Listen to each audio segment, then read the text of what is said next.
VIH y SIDA. Dale, por favor. Bueno, primeramente pues se va a definir como el síndrome de la inmunodeficiencia adquirida, se va a definir como una entidad nosológica que se va a caracterizar por la alteración inmunitaria, que es tan profunda que va a llevar a infecciones bacterianas recurrentes o por gérmenes oportunistas y la aparición de formas poco comunes de algunos tipos de neoplasias. ¿Le puedes dar?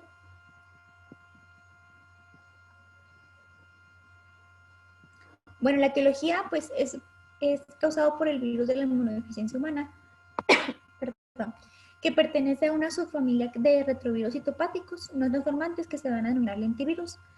El VIH, pues lo que sabemos es que es un retrovirus y que retrovirus viene de que se replica a través de un paso intermedio constituido por la síntesis de ADN, en el cual va a fluir la información de ARN a ADN. Y que hay dos tipos de VIH, es el 1 y el 2, y tiene una estructura similar, aun cuando son genética e inmunológicamente diferentes. Dale, por favor.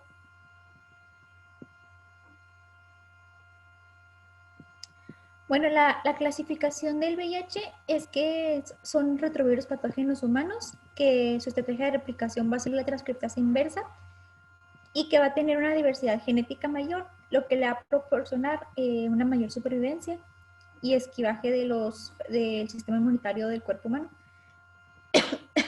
Y que tiene una fase intermedia de ADN de su ciclo de replicación, que es la ventaja de la latencia.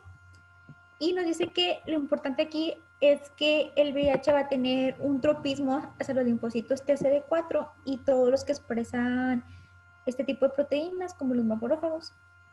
Y esto le ayuda a reducir la eficacia de la respuesta inmunitaria del huésped. Dale, por favor.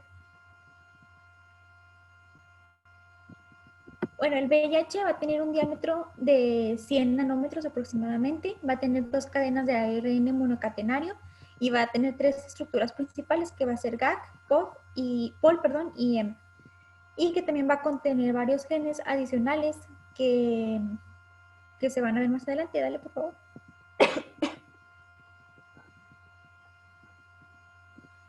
Bueno, la epidemiología nos dice que continúa siendo un problema de salud para todo el mundo este desde el 2019 y se estima que había ya, para finales de 2019, había 38 millones de personas con el virus de la inmunodeficiencia humana y que 68% de los adultos, había 68% de los adultos y 53% de los niños ya están con tratamiento antirretrovírico de por vida. Sin embargo, pues esto no quiere decir que pueda, disminuye más bien la tasa de comorbilidades. Y 85% de las mujeres embarazadas o en periodo de latencia también van a estar con tratamiento antirretroviral. Y eso va a proteger la salud para que no se transmita a sus hijos y a los demás. Dale, por favor.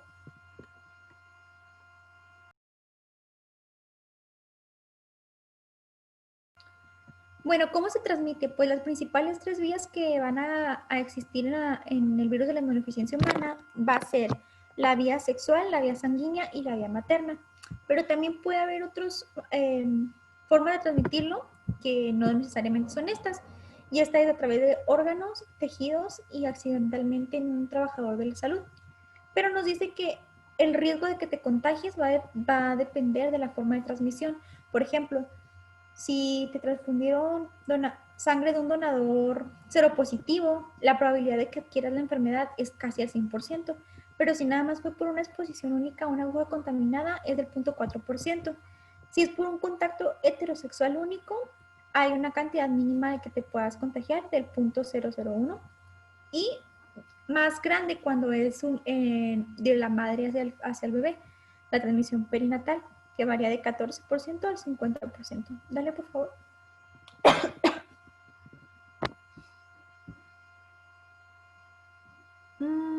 Bueno, y estas gráficas nada más están cómo se transmisión del virus de acuerdo a nombre y mujer y pues qué tipo de persona es, si es homosexual, bisexual o transfusión sanguínea o sea por uso de drogas. Y nos decía que en el caso de las personas homosexuales dependía mucho del factor de, de que si el paciente estaba ya inmunodeprimido o el tipo de relación sexual. ¿Le puedes dar, por favor? Bueno, ahora sí vamos a empezar con la patogenia. Ahí, listo.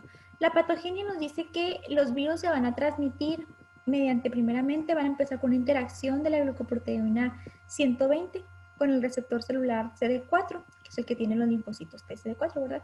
Y también van a participar con el receptor de quimiosina CCR5 para entrar a la célula. Y esto va a empezar de esta manera. También dice que hay células que no tienen tropismo hacia los CD4, como puede ser las inductoras de sincitios. Y estas cepas utilizan otro receptor, como el CXR4, que es un tipo de quimosina, y es otra forma de entrar, aparte de la CD4. Dale, por favor.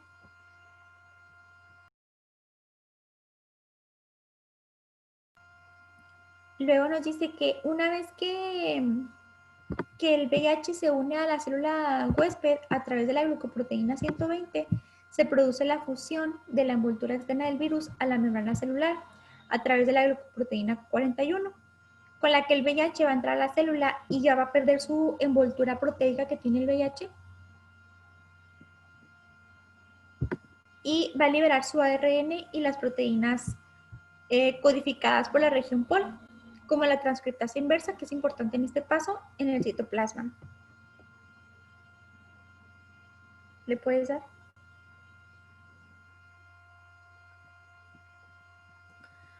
Bueno, la transcriptasa inversa dirige la construcción de una cadena de ADN sobre la plantilla de ARN viral y en un segundo paso va a catalizar esta copia de cadena para producir ADN de cadena doble o ADN viral.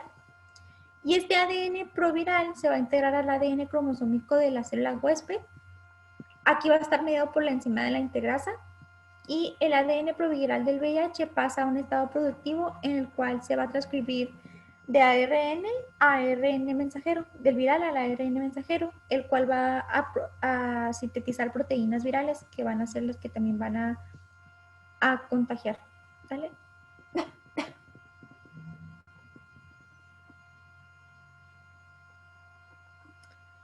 Los estadios finales van a comprender el proceso de ensamblaje o encapsulación viral y la protrusión de la superficie celular. El virus va a adquirir una envoltura lipídica y finalmente va a ser liberado para infectar a otras células y repetir este ciclo que ya vimos. Dale, por favor. Bueno, y también nos decía que se consideraban como potenciales activadores otros patógenos, como el virus de la hepatitis B, el citomegalovirus, el virus del Epstein-Barr, virus del herpes simple y la estimulación halogénica, como puede ser con algún trasplante, así como la exposición también a semen, sangre y tejidos que estén contaminados. ¿Le das, por favor?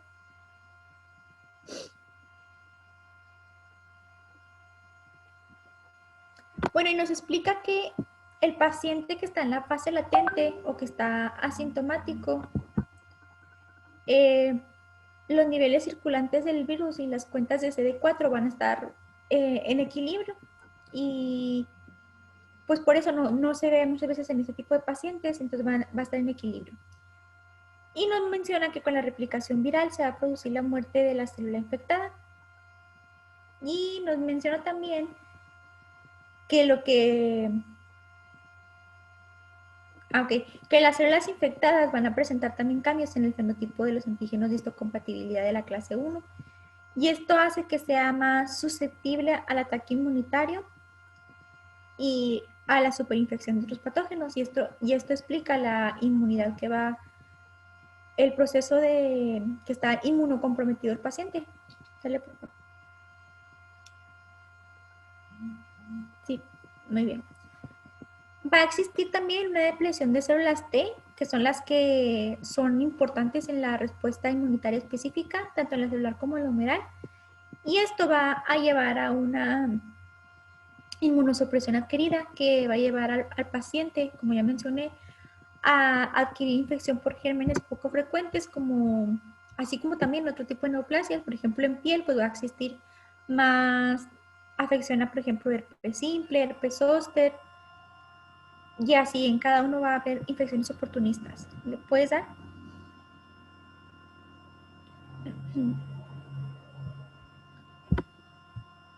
Bueno, y nos menciona que también el paciente va a estar en un proceso de, por ejemplo, va a tener caquexia porque va a haber una liberación incrementada de interleucina 1 y del factor de necrosis tumoral, el TNF, y este es también conocido como caquectina y es lo que le va a generar al paciente también un proceso catabólico de caquexia que va a presentar el paciente que está enfermo.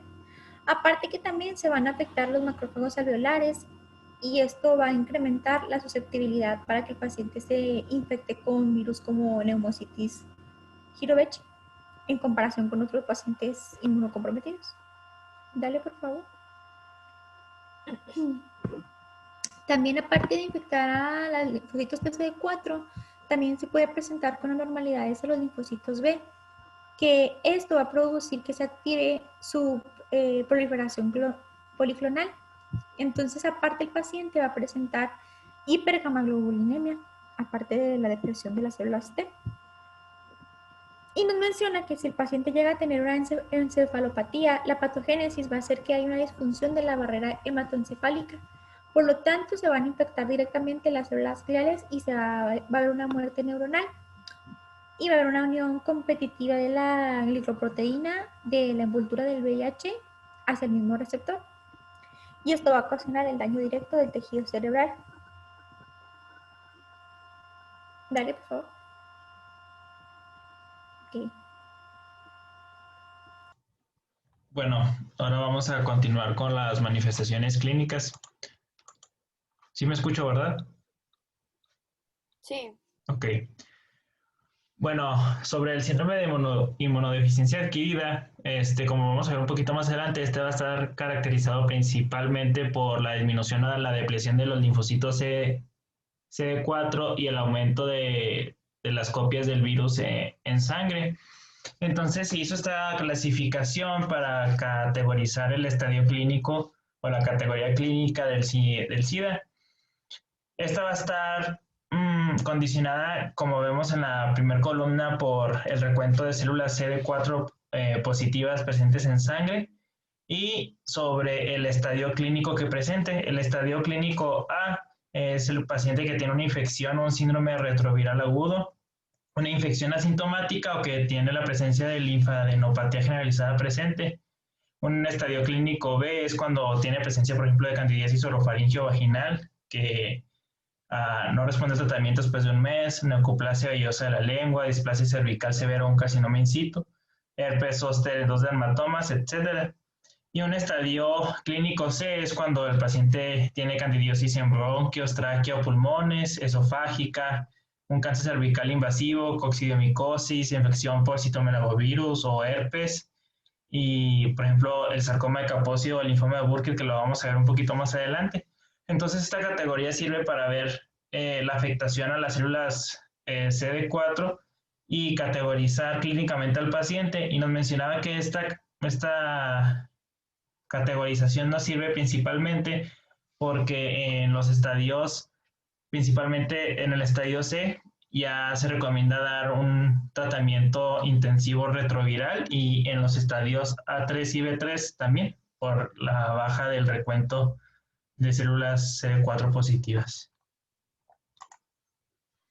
Bueno, dentro de las manifestaciones clínicas vamos a tener a tres entidades diferentes: aquellos que son portadores asintomáticos, aquellos que tienen infecciones oportunistas graves, que las vamos a tratar más a continuación, y aquellos que desarrollan neoplasias malignas, que también vamos a ver un poquito sobre esto.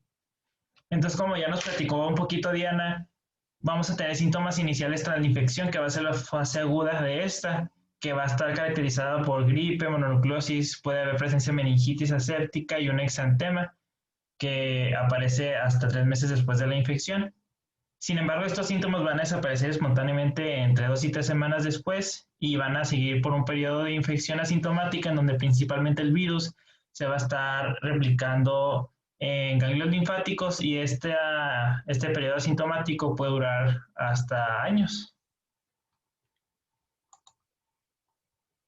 Bueno, y como les platicaba ahorita un principio, pues, por ejemplo, el inicio de los síntomas va a estar caracterizado por una baja del linfocito CD4 y un aumento de las concentraciones del virus en sangre.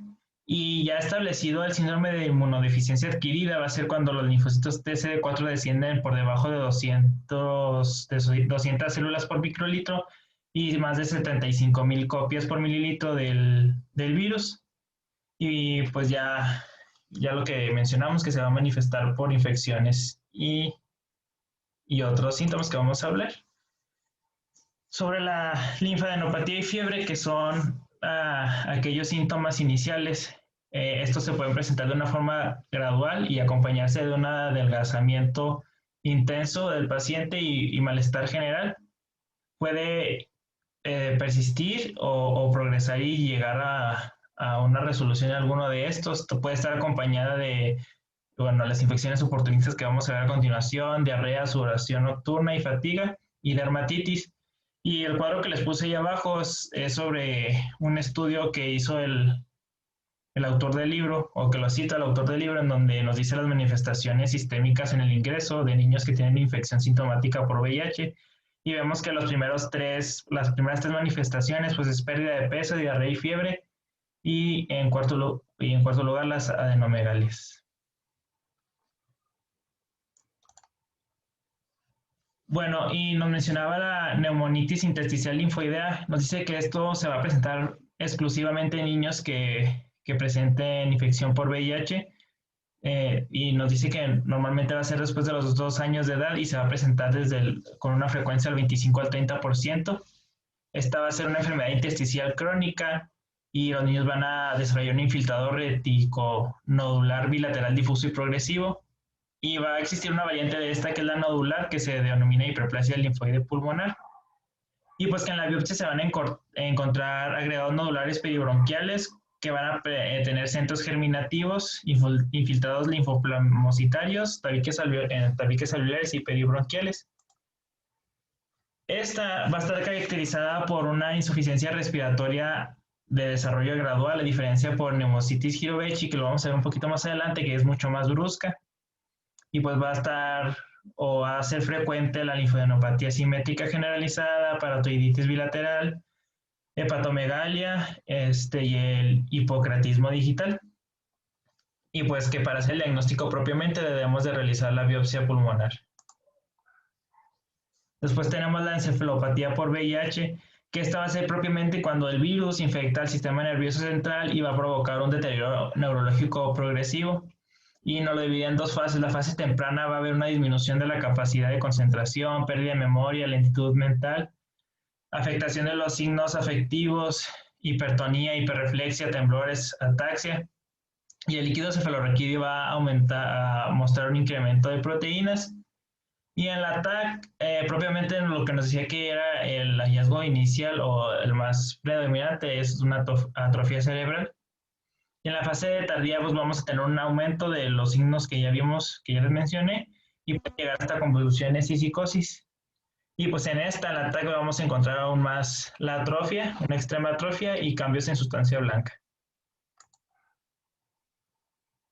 Bueno, de las infecciones enterales nos dice que en adultos pueden ser hasta el 77% de los pacientes cursar con diarrea en algún momento de la enfermedad. Y que esta puede ser intermitente o de un curso crónico, y que la causa de la etiología más común de esta es por Cryptosporidium. Y pues van a ser múltiples agentes los que pueden causar esta infección enteral. Ya va desde bacterias como Mycobacterium avium, Salmonella, Shigella, Campylobacter y propiamente pues como otros virus como el citomegalovirus. También nos mencionaba la tuberculosis y nos dice que esta infección por Mycobacterium tuberculosis es la mayor complicación oportunista de pacientes infectados con VIH, que en el año 2006 hasta un tercio de los pacientes que vivían con VIH estaban coinfectados con esta bacteria. Y Nos dice que aquí lo principal es que el tratamiento se va a complicar porque van a existir interacciones farmacológicas entre los antibióticos que se utilizan, el esquema que se utiliza en tuberculosis, que ya lo vimos en las clases pasadas, con los inhibidores de la proteasa.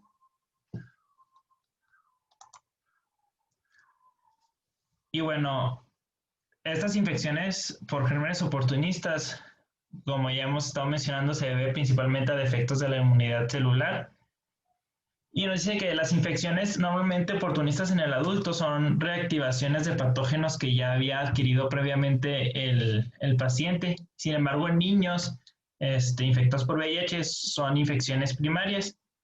Y nos ponía el caso de la neumonía por neumocistis jirovecii, que esta fue descrita por primera vez en niños desnutridos y prematuros, y nos dice que en los niños entre 2 y 4 años de edad, casi en el 80% de estos ya hay anticuerpos, y que pues esta es una de las principales indicadores de SIDA en niños, pero también en adultos, y que aquellos pacientes que tienen una sobreinfección de, perdón, de, uh, de neumonitis jirovecii, perdón, con citomegalovirus, esto va a ensombrecer el pronóstico de estos pacientes. Y pues otras infecciones de otros gérmenes oportunistas pues pueden ser cándida, critosporidium, toxoplasmosis, histoplasmosis, infecciones por virus de herpes simple, etcétera. Y pues aquí les puse unas imágenes de cándida. Y nos mencionaba también esta estadística que según el INDRE, las infecciones oportunistas más frecuentes en México, y pues si se fijan, en el primer lugar tenemos a la candidiosis, en segundo lugar a la neumonía por neumonitis jirovecii, en tercer lugar a tuberculosis, también la infección por herpes simple, que es el 7.4%, y el herpes zóster por el 7.2%. Y por último, sobre las manifestaciones clínicas, nos ponía las neoplasias malignas, que van a estar caracterizadas principalmente por el sarcoma de Kaposi, que está asociado al virus herpes humano 8. Y pues va a ser principalmente un cáncer cutáneo y es infrecuente y benigno, que se va a diseminar por los órganos internos, pero pues va a ser frecuente en estas personas infectadas por VIH. Va a observarse principalmente en adultos y es poco frecuente en niños. El 10% de los pacientes van a presentar afectación ganglionar periférica y el 50% van a desarrollar lesiones en boca o en el aparato gastrointestinal de localización submucosa y tiene un color rojo purpúreo, como es el que les puse ahí en la imagen de las encías. Y pues otro tipo de virus son los linfomas relacionados con el virus de Epstein-Barr, que también van a tener una incidencia un poco mayor en estos pacientes.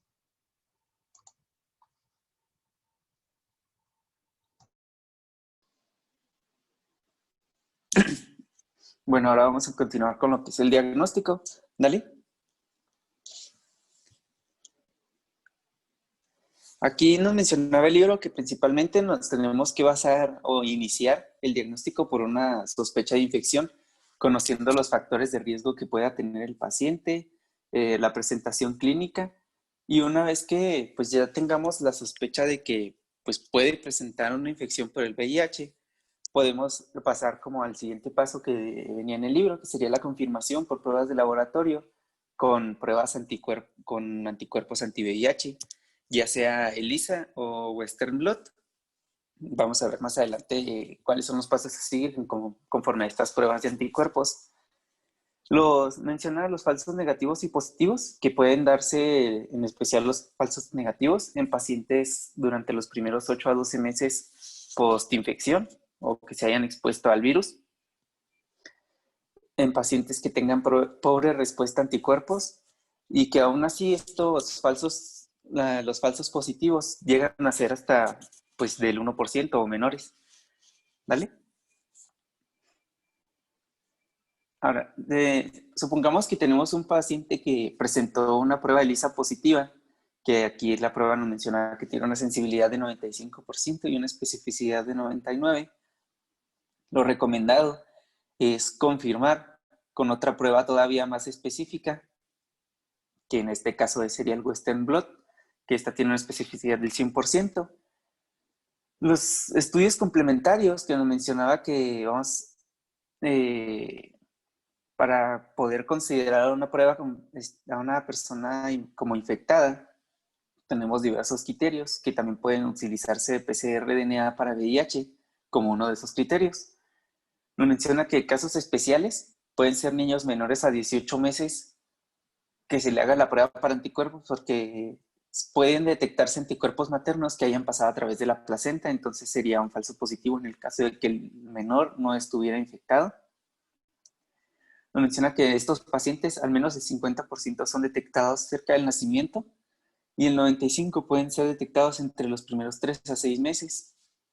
Una persona infectada, nos mencionaba el libro, que se va a definir como aquel paciente que presenta 2 resultados positivos de tamizaje de anticuerpos más un Western blot positivo, o 2 resultados positivos de anticuerpos más un cuadro clínico sugerente y alguna prueba complementaria positiva. ¿Vale? Ahora, pasando al tratamiento, tenemos a los antirretrovirales específicos que van a actuar sobre diversas proteínas que nos van a ayudar para evitar la infección o reducir la replicación, ya sean los inhibidores de la transcriptasa reversa análogos de nucleósidos, los inhibidores no nucleósidos de esta misma enzima, los inhibidores de la proteasa y los inhibidores de la fusión. ¿Vale? Aquí nos mencionaba criterios de inicio de terapia tanto en adultos como en pacientes pediátricos. Aquí nos menciona que la infección retroviral aguda o menor a 6 meses de la seroconversión se tienen que enviar a hospitales de tercer nivel para que se les asigne un tratamiento protocolizado. Dependiendo de la infección crónica asintomática, aquí se van a revisar los conteos de linfocitos CD4. Dependiendo del número de conteo, se puede ya sea diferir el tratamiento si el conteo es mayor a 350, si está entre 200 y 350, considerando las copias o la carga viral, se puede dar el tratamiento o incluso este tratamiento se puede individualizar y vigilar cada 3 a 4 meses. Y si el conteo está menor a 200 o está entre 200 y 350 con más de 100,000 copias de ARN viral, se asigna un tratamiento. Y ya si el paciente presenta una infección crónica con síntomas, pues se le tiene que asignar tratamiento sí o sí. En caso de pacientes en pediatría con mayores a 12 meses, aquí nos mencionaba categorías A, B y C, pero nunca las como definía cada una. Ya, independientemente de la cantidad de carga viral, se iniciaban antirretrovirales. Ya vamos a ver cuáles son las opciones.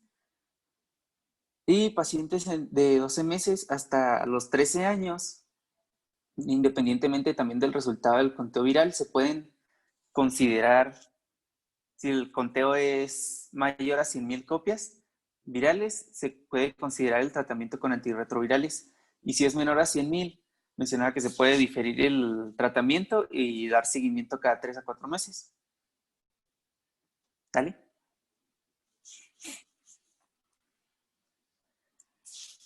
Empezando con los inhibidores de la transcriptasa reversa, análogos de nucleótidos.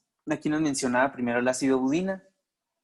Nos menciona que en niños la dosis son 160 miligramos por metro cuadrado de superficie corporal cada 8 horas. Y en adolescentes se puede subir la dosis hasta 200 miligramos cada 8 horas o 300 cada 12.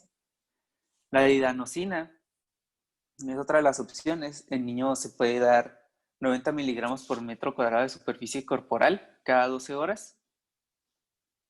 Y en adolescentes que pesen más de 60 kilos, el punto de corte ya para adolescentes y niños me fijé que son más o menos 60 kilos.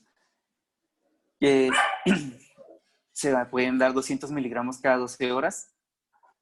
La lamivudina en niños 4 miligramos por kilogramo cada 12 horas y adolescentes mayores a 60 kilogramos, 150 miligramos cada 12, y en pacientes menores a 60 kilogramos, 4 miligramos por kilogramo cada 12 horas.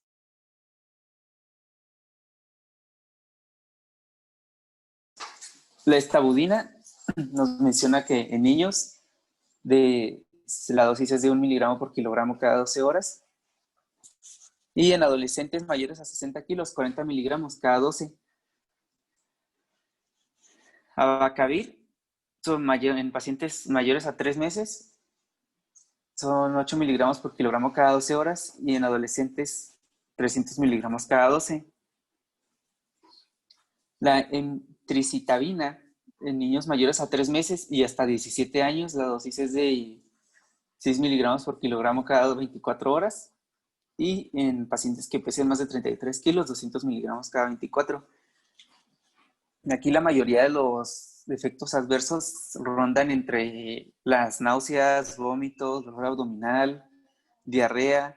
Algunos pueden ser causantes de anemia, cefaleas y neutropenia, dependiendo pues, del caso específico. ¿Sale? Ahora, los inhibidores no nucleósidos de la transcriptasa reversa, viene la nevirapina en niños de 120 a 200 miligramos por metro cuadrado de superficie corporal cada 12 horas. Y aquí nos mencionaba que lo recomendado era iniciar con 120 miligramos durante 2 semanas y luego ya asignar la dosis completa. Este fármaco está relacionado con efectos adversos como exantema, Steven Johnson, sedación, hepatitis y diarrea. El efavirenz menciona que este se da una dosis diaria nada más y depende del peso, de 10 a 15 kilos. Si pesa el paciente de entre 10 y 15 kilos, 200 miligramos, de entre 15 y 20 kilos, 250. Y así se va yendo, pues, aumentando hasta la dosis máxima, que sería un peso mayor a 40 kilos, pues ya 600 miligramos al día. Este también se relaciona con exantemas, confusión, alteraciones del sueño y hepatitis. ¿Dale? Ahora los inhibidores de la proteasa. El indinavir se da en niños 500 miligramos por metro de superficie corporal cada 8 horas y en adolescentes 800 miligramos cada 8 horas. Y este está relacionado con efectos adversos como sabor metálico, náuseas, dolor abdominal, puede causar nefrolitiasis, anemia hemolítica e hiperglicemia. El ritonavir en niños de 350 a 400 miligramos por metro cuadrado de superficie corporal cada 12 horas y adolescentes 300 miligramos cada 12 horas. El saquinavir nos menciona que este no está aprobado en uso para pediatría y se utilizaba en pacientes mayores a 16 años y se asignaban pues 1000 miligramos en combinación con ritonavir, que en esta presentación eran 1000 miligramos de saquinavir con 100 de ritonavir. Este fármaco está presente, tanto el anterior están relacionados con cefaleas, vómitos, diarrea, dolor abdominal y en algunos casos hiperglicemia. El ampenavir, tanto en niños como en adolescentes menores a 50 kilos, se van a dar 22.5 miligramos por kilogramo cada 12 horas. O si presenta efectos adversos, nos menciona que se podían modificar a 17 miligramos por kilogramo cada 8 horas. El opinavir ritonavir, que esta combinación se puede dar en niños desde 6 meses a 12 años, con una dosis si pesan entre 7 a 15 kilos, de 12 miligramos por kilogramo cada 12 horas. Y si pesan más de 40 kilos, se pueden dar 400 miligramos cada 12 horas. Y el último de esta categoría sería el fosrampenavir, que está relacionado con efectos adversos como vómito, náusea, diarrea y exantemas, que se dan en adolescentes en 1400 miligramos cada 12 horas, o en combinación con el ritonavir, 1400 miligramos con 200 de ritonavir. ¿Vale? El único que nos mencionaba como inhibidores de la fusión es el enfuvirtide, que en niños de 6 a 16 años, esta es vía subcutánea, se dan 2 miligramos por kilogramo cada 12 horas, y en mayores de 16, 90 miligramos cada 12 horas vía subcutánea. Hay que mencionar que los efectos adversos principalmente son locales donde se aplicó. Es dolor, induración, eritema. Puede causar formación de nódulos y quistes, prurito y equimosis, que pueden durar de 3 hasta 7 días. Mencionaba que hasta en el 24% de los casos duraban más de 7 días pues, de estos síntomas locales.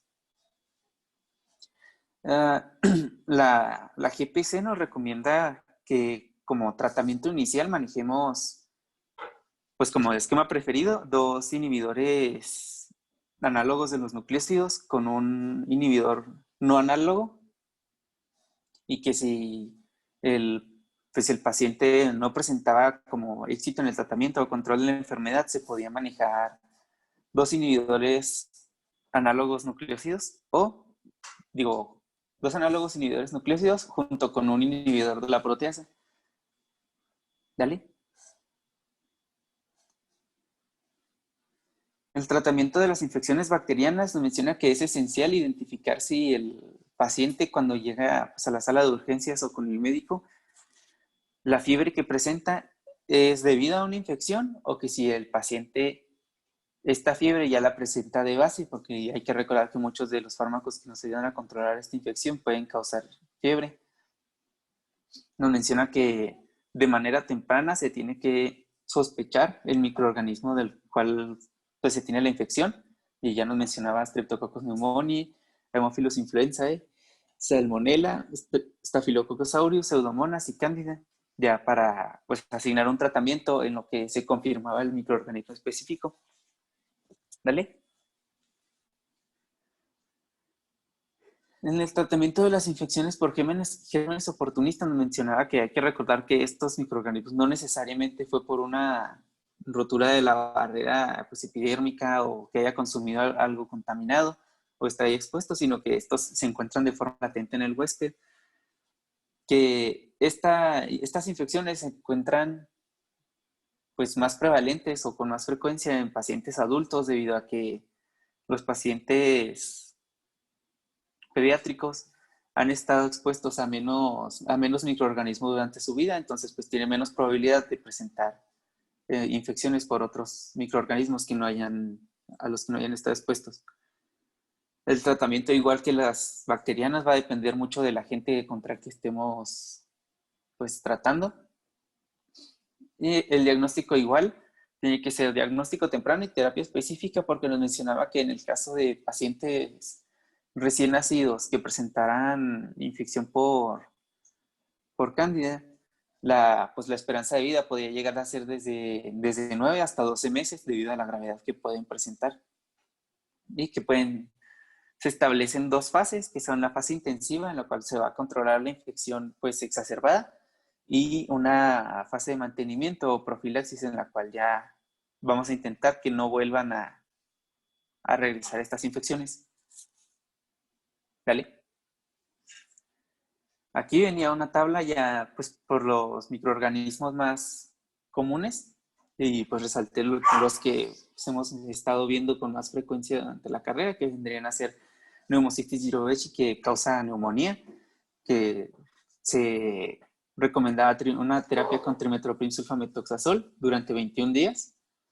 Si el microorganismo es cándida, que puede causar candidiasis oral o incluso pues, que se extienda, lo recomendado serían la nystatina de 7 a 14 días, y los virus del herpes simple, causante de estomatitis, aciclovir, de 7 a 14 días, y la varicela zoster, en el caso de que la presente, aciclovir también, de 5 a 7 días. ¿Vale? Las inmunizaciones, aquí nos recomienda que en general hay que continuar aplicando las vacunas inactivadas de manera rutinaria, esto para brindarle protección al paciente.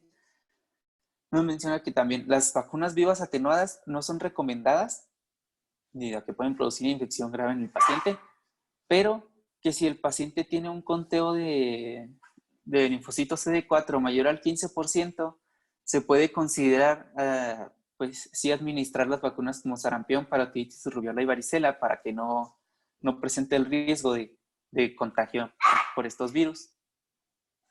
¿Vale?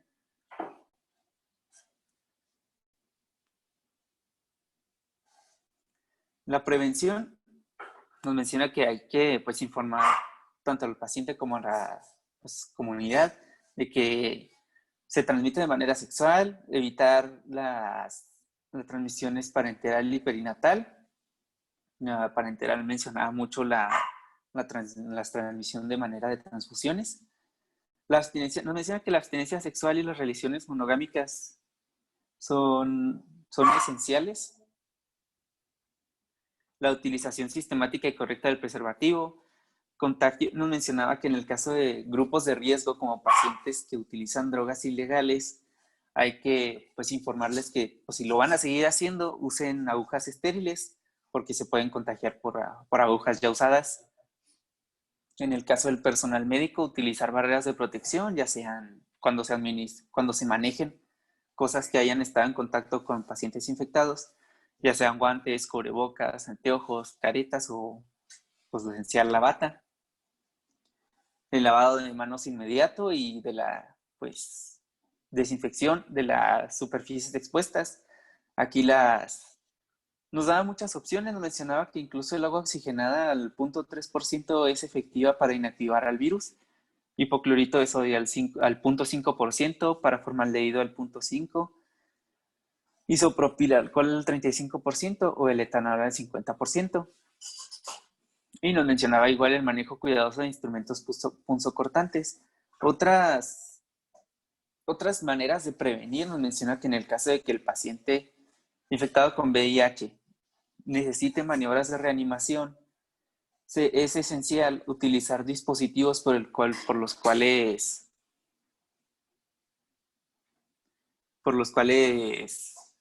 lograr dar esta reanimación de manera que no se exponga el personal médico. Ponía el ejemplo de usar el AMBU para dar las respiraciones.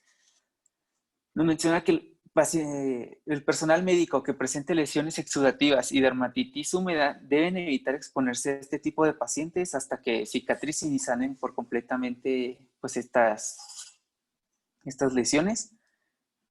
Y descontaminar los equipos reusables, superficies y mencionar hasta equipos dentales que hayan sido utilizados pues, durante la estadía del paciente. ¿Vale? Ahora, la prevención de la transmisión perinatal nos menciona que esta hace 10 a 15 años eran más o menos del 25%, pero pues desde ese tiempo para acá se han ido disminuyendo hasta ser, creo que, menos del 2%. Esto porque se introdujo la cesárea, se empezó a recomendar que en el caso de que presentaran infección por este virus, la alimentación fuera con fórmula, la introducción de terapias antirretrovirales tanto en la madre como en el recién nacido después de la concepción, y que pues la educación de la pareja antes del embarazo. Nos menciona que los factores de riesgo para que un recién nacido pueda adquirir el virus, ya sea enfermedad avanzada en la madre, carga plasmática, pues, viral materna muy alta, número de linfocitos TCD4 bajos, depende si es parto natural o es cesárea, si la ruptura de membranas fue mayor a 4 horas, si el recién nacido es prematuro y el tiempo que se le haya estado dando lactancia. Aquí nos menciona que el fármaco que se había estado como utilizando, que había tenido, pues, mejores respuestas, ha sido la acidobudina, que se vio que administrarla desde la semana 13 hasta la 34 durante el parto y durante 6 semanas al recién nacido reducía el riesgo de transmisión de la madre al hijo en 67.5%. ¿Vale?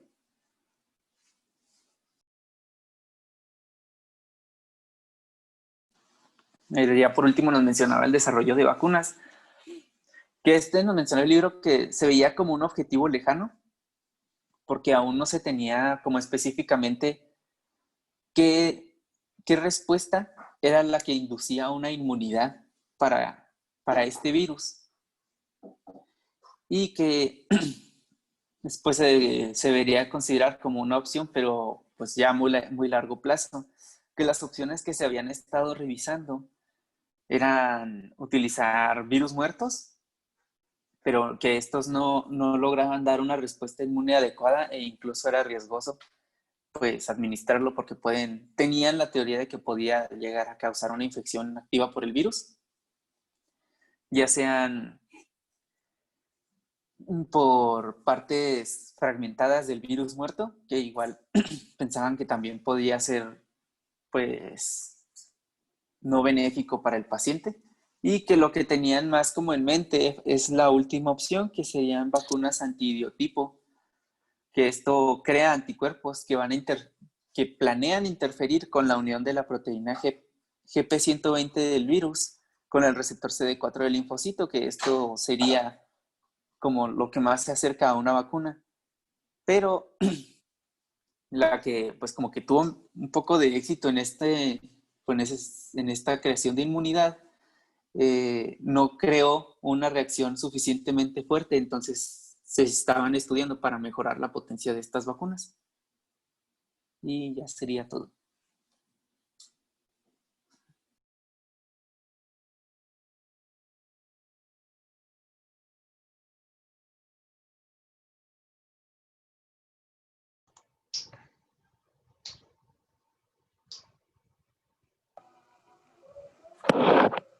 ¿Qué onda, Marco? ¿Qué más? ¿Qué?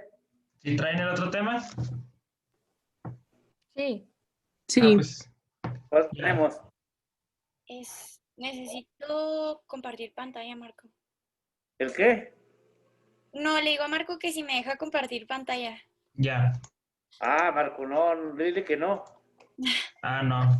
¿Cómo se llama Dile su que- tema? Permítanme tantito.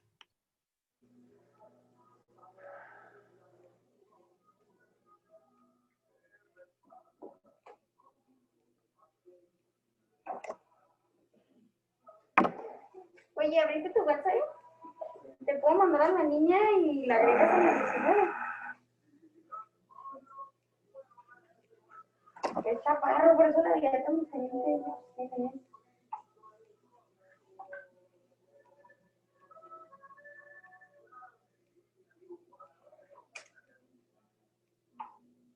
Siempre batallo, esperen, ¿eh?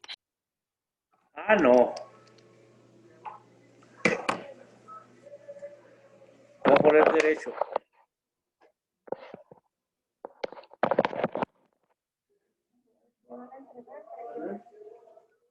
En la 19 chaparro.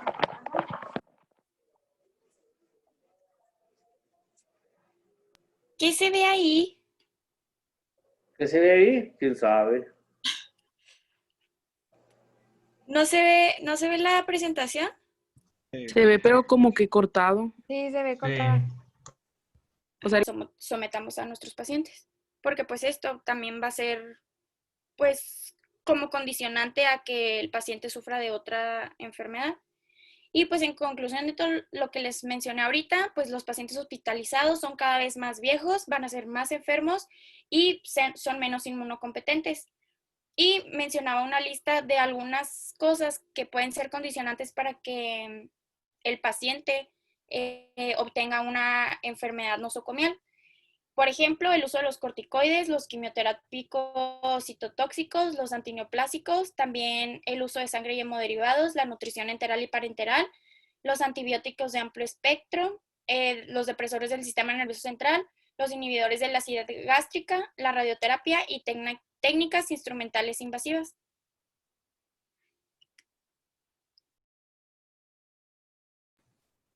Bueno, siguiendo con el tema, nos habla un poco de cómo fue que comenzaron los sistemas de prevención y control de lo que son las infecciones. ¿Le das, porfis? Menciona sobre los aislamientos, que estos pues han sido siempre un tema clásico de medicina preventiva y de la salud pública, y que existe pues este término y este sistema desde Venecia en 1364, y que se aplicaba a los barcos que llegaban al puerto de Venecia, y en el barco se hacía el aislamiento. Siguiente.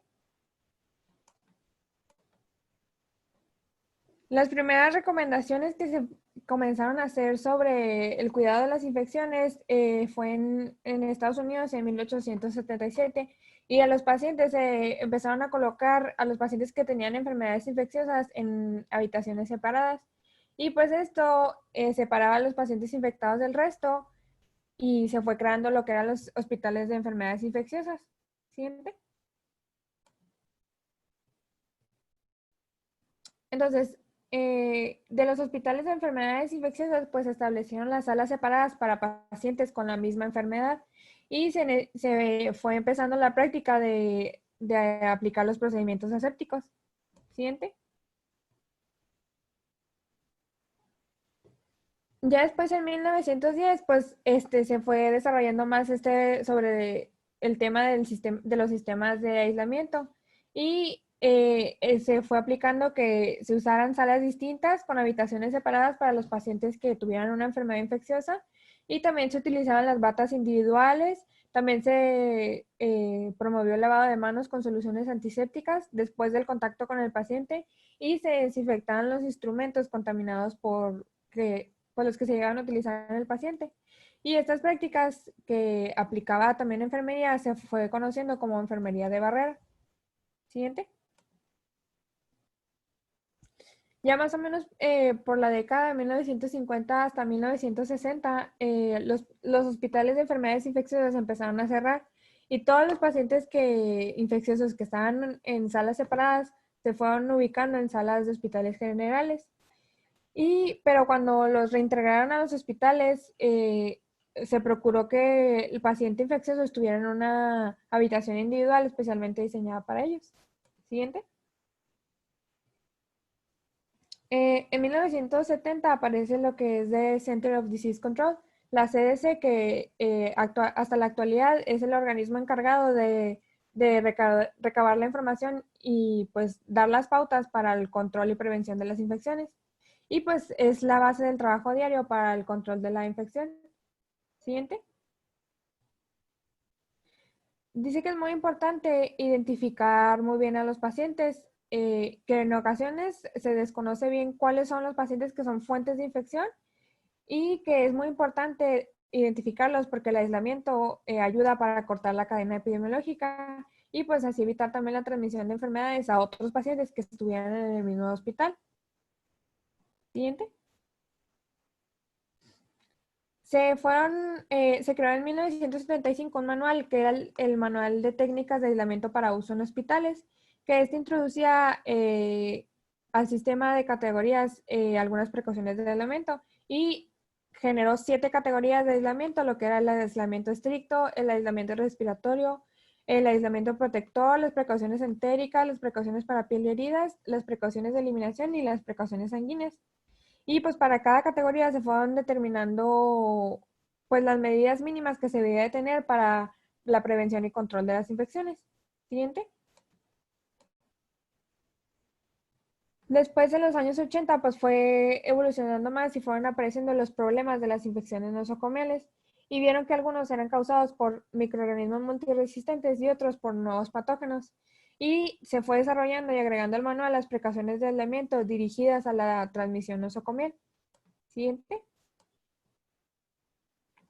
Después el manual que ya existía en 1983 se actualizó, y se fueron creando las pautas del CDC para las precauciones de aislamiento en los hospitales, y se permitió que la toma de decisiones por el personal sanitario, o sea, podían elegir bien las precauciones de aislamiento por categorías o por enfermedad, y hubo algunos cambios en cuáles eran las categorías de aislamiento, y se cambió que era el aislamiento estricto, el aislamiento de contacto, el respiratorio, se agregó el aislamiento de la tuberculosis y las precauciones de drenaje y secreción. Siguiente. Después aparecieron lo que eran las precauciones universales en 1985 por la epidemia del virus de inmunodeficiencia humana y se reconoció que muchos pacientes que tenían infecciones de transmisión hemática no estaban bien reconocidos. Entonces se tuvo que tener más precauciones, sobre todo en la categoría de precauciones con sangre y fluidos corporales. Y se añadió protección en la transmisión del paciente a personal. Siguiente. Dale otra. Entonces, no, atrás,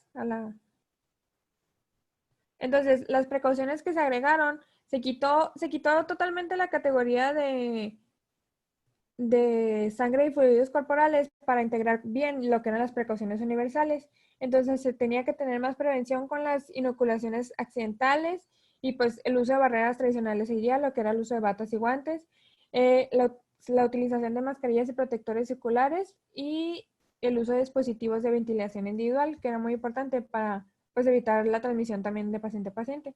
Siguiente. Y también hubo una actualización en 1988 de las precauciones universales, porque se vio que uno, la sangre era la fuente más importante de transmisión de lo que era el virus de inmunodeficiencia humana y otros patógenos de transmisión humana en hemática en los lugares de trabajo. Y pues lo que era importante era prevenir las exposiciones a la sangre y también administrar lo que era la vacuna frente a la hepatitis B. Siguiente. Otro informe y actualización que se hizo en 1987 fue el aislamiento de las sustancias corporales. Y esto pues era importante el aislamiento de todas las sustancias corporales húmedas y potencialmente infecciosas en todos los pacientes. Y pues se hizo una comparación entre lo que eran las precauciones universales y el aislamiento de las sustancias corporales. Que las precauciones universales, lo que recomendaba de los guantes era que se utilizaran para el contacto con sangre y fluidos corporales específicos y que las manos se debían lavar inmediatamente después de que se quitaran los guantes. Y en el aislamiento de las sustancias corporales, aquí los guantes están recomendados para cualquier contacto con una sustancia corporal húmeda, pero que el lavado de manos no se recomendaba a menos que estuvieran visiblemente manchadas. Siguiente. La ventaja del aislamiento de las sustancias corporales decía que pues este era un manual un poco más simple, más fácil de aprender y que evitaba el concepto de que algunos pacientes pues estaban libres de transmisión, o sea, se creía que algunos pacientes no podían infectarse. Siguiente.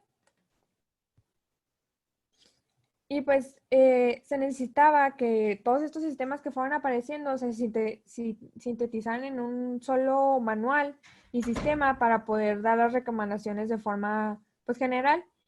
Y los objetivos de las nuevas recomendaciones era que tuvieran un sentido epidemiológico, que se reconociera la importancia de todos los fluidos corporales, secreciones y excreciones en la transmisión de la infección, que señalaran las precauciones adecuadas para las infecciones transmitidas por la vía aérea, gotas y por contacto, que fueran simples y fáciles de usar como fuera posible y que se usaran nuevos conceptos para evitar la confusión con los métodos de aislamiento y control de las infecciones ya existentes. Siguiente. Y entonces aparecieron lo que eran las precauciones estándar, que estas son diseñadas para reducir el riesgo de transmisión de patógenos hemáticos y otro tipo de patógenos en lo que eran los hospitales. Y pues las precauciones estándar reúnen varias categorías de precauciones de aislamiento y de enfermedades específicas para poder controlar las infecciones y pues esto basado también sobre todo en las vías de transmisión. Siguiente.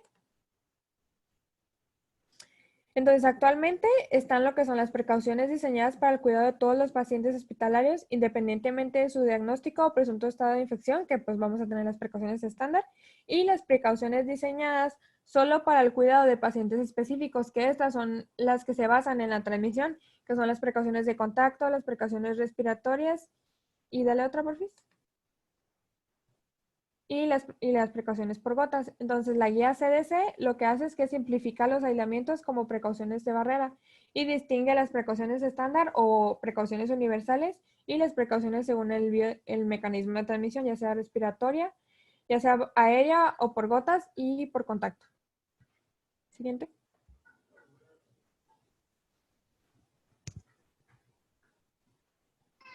Bueno, y siguiendo con las precauciones estándar, ¿le puedes dar, por favor?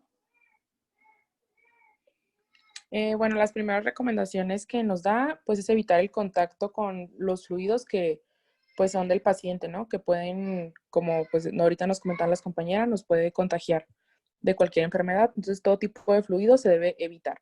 Y una de las recomendaciones pues más fuertes es el lavado de manos, ya sea que sea higiénico o clínico, como se denomina, o quirúrgico. Y el higiénico pues es el que dura aproximadamente 20 segundos y se hace con jabón neutro. Y en cambio el quirúrgico pues es con jabón antiséptico y puede durar hasta 2 minutos. Entonces en la imagen que está aquí en la diapositiva pues es el clínico o quirúrgico, pues es el que todos conocemos. Se deben mojar las manos y se debe poner suficiente jabón para cubrir toda la superficie de las manos. Se debe frotar las palmas de las manos entre sí, como se ve en la figura 2, y se deben frotar las palmas de la mano derecha contra el dorso de la mano izquierda. Y se deben también entrelazar los dedos y también se debe hacer viceversa, o sea, pues de forma opuesta para lavar también la otra mano. También se debe frotar las palmas de las manos entre sí con los dedos entrelazados, como se ve en la imagen 4.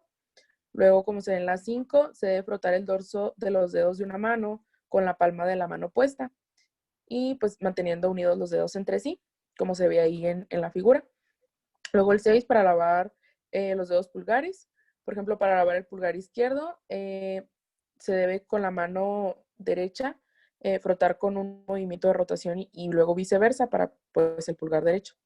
Luego se debe frotar la punta de los dedos de la mano, pues ya sea derecha o izquierda, con la mano contraria, haciendo un movimiento de rotación y circular.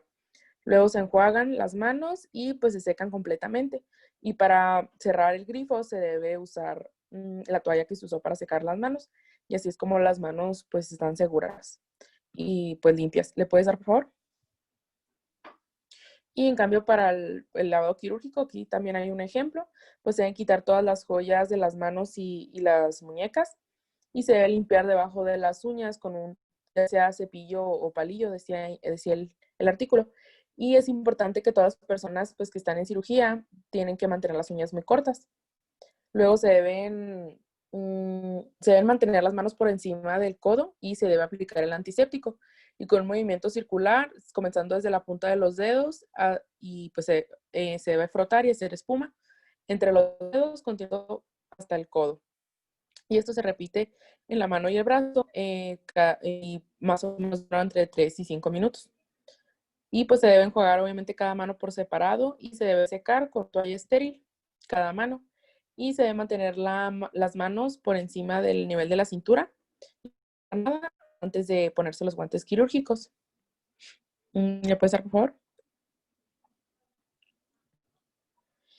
Y bueno, con los objetos cortantes y cortantes, pues se debe obviamente evitar todo tipo de lesiones. Entonces se debe poder conocer y manejar cómo se pueden desechar y pues para evitar todo tipo de accidentes.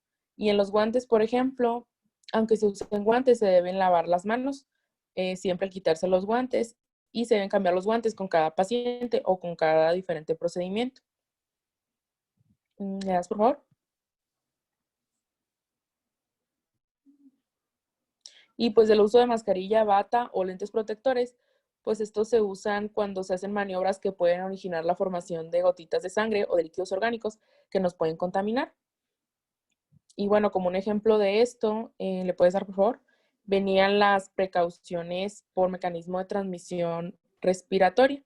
Y entonces, en este caso, pues, manejaba un ejemplo del COVID. Pues sabemos que pues, se usa un equipo de protección pues, muy completo. Y nos mencionaba un poco los pasos. Primero se debe identificar pues, los peligros que se pueden tener en el área y buscar el equipo de protección personal necesario. Ver dónde se pondrá y dónde se quitará el equipo, pedir ayuda o colocárselo delante de un espejo. Y bueno, en el paso 2, pues se pone la bata primero, luego se pone la mascarilla quirúrgica o el respirador, dependiendo. Luego se pone la protección ocular, que pueden ser las gafas, o protección facial, que pues puede ser careta, y luego se ponen los guantes.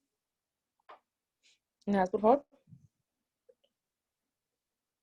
Y para retirarlo, pues se debe evitar en todo momento la contaminación para uno mismo y para los demás y para el entorno. Entonces se deben quitar primero los elementos más contaminados. Entonces se quitan los guantes y luego la bata y luego se hace la higiene de manos. Luego se quita la protección ocular desde atrás hacia adelante y se quita la mascarilla también desde atrás hacia adelante y se hace la higiene de manos. Entonces, les puse aquí una tablita que se maneja según pues lo que se debe usar en cada situación. Por ejemplo, en el triage, pues la higiene de manos y la mascarilla quirúrgica. Pero en cambio, si vemos en los dos de abajo son casos sospechosos o confirmados de COVID, pero en el primero, en el que está más arriba, es un caso que no requiere ningún procedimiento. Entonces aquí se puede usar, bueno, el lavado de manos, se debe usar la bata y se puede usar mascarilla quirúrgica y ya sea pues los gogles o la careta y los guantes. Pero en cambio en un paciente que está confirmado y se requiere pues un procedimiento en específico que puede generar un contagio, pues se debe usar de preferencia el N95. Esa es la diferencia. Y bueno, eso sería todo de nuestra parte.